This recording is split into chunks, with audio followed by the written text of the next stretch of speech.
Have you ever felt like giving up on everything? Like you've had enough of this spiritual journey, enough of seeking, enough of being awake, as if you just want to retreat and go back to sleep? Well, that's what your ego wants. But let me tell you something. When you're standing still, quiet, feeling everything, that's not failure. That's transformation. An invisible spiritual rebirth. You're not becoming someone new. You're becoming who you always were, underneath the layers of conditioning. But then after you face your shadow, after you do all that inner work, after you become still, there's a new challenge. The challenge is now the temptation to go back to sleep, to be light and safe, to shrink back into someone the world finds easier to digest. Because once you start feeling all those feelings, the pain, the trauma, the hurt, the anger, the shame, the fear, the anxiety, the sadness, the loneliness, the despair, the hopelessness, the self-hatred, the disgust, the frustration, the irritability, the resentment, the apathy, the indifference, the emptiness,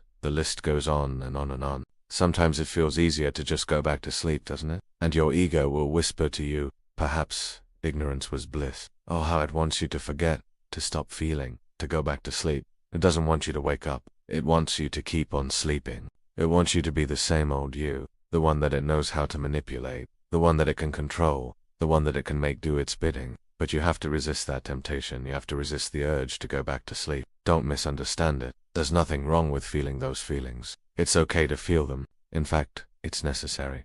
But don't let them consume you. Don't let them defeat you. Don't let them make you give up. So what do you do when the ego pulls you back into the swamp of negativity and despair?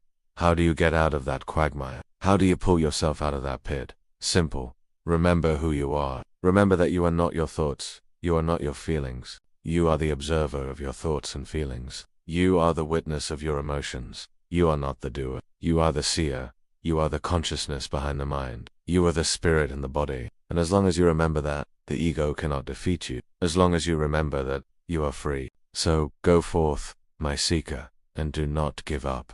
Do not retreat. Do not shrink back into the safety of ignorance. Be brave. Be courageous. Be bold.